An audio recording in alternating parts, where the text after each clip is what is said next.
Aliens Who Assault Cops Act sends a simple but a clear message.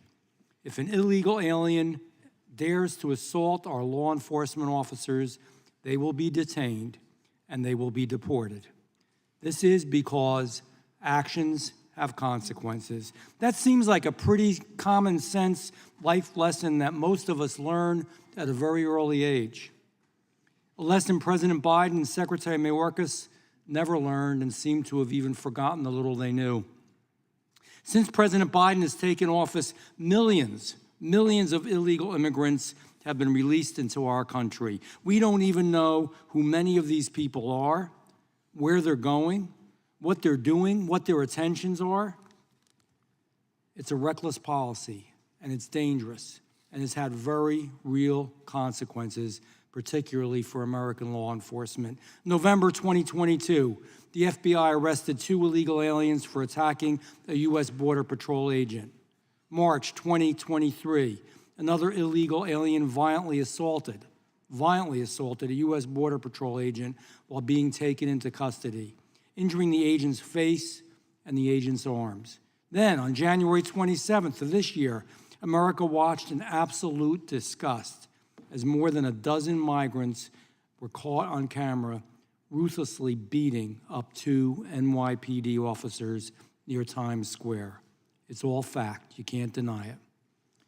And what has become even more disgusting than the attack itself is the response to this assault. We've seen even more recently, just over the weekend, the state of Washington, illegals purposely crashed into a state trooper and killed him.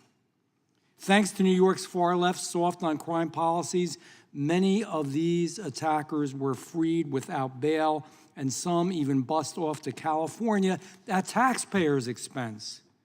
That's what I call actions without consequences. That's Joe Biden's America.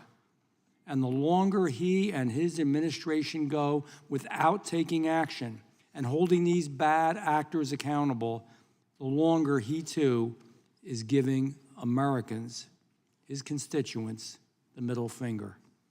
That's why I introduced this bill, and I hope to see it pass. And I hope every single member of this committee would at least support this bill's passage. The bill requires the DHS secretary to issue a detainer for illegal aliens who are charged with, arrested for, convicted of, or admit to assaulting a law enforcement officer. It also requires the DHS to quickly take custody of the alien if the alien is not already detained. By requiring mandatory detention for illegal aliens who assault cops, this bill not only prevents those dangerous criminal aliens from being loose on our American streets, but it also speeds up the process to remove them from the United States of America entirely. The time for standing idly by must end.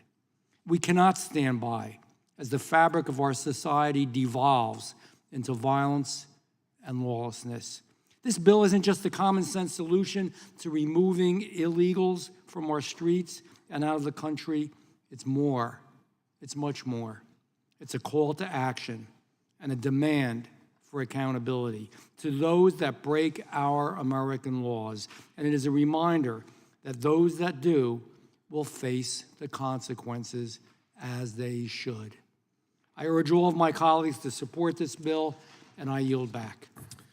Chair now recognizes the ranking member, Mr. Nadler, for an opening statement. Thank you, Mr. Chairman.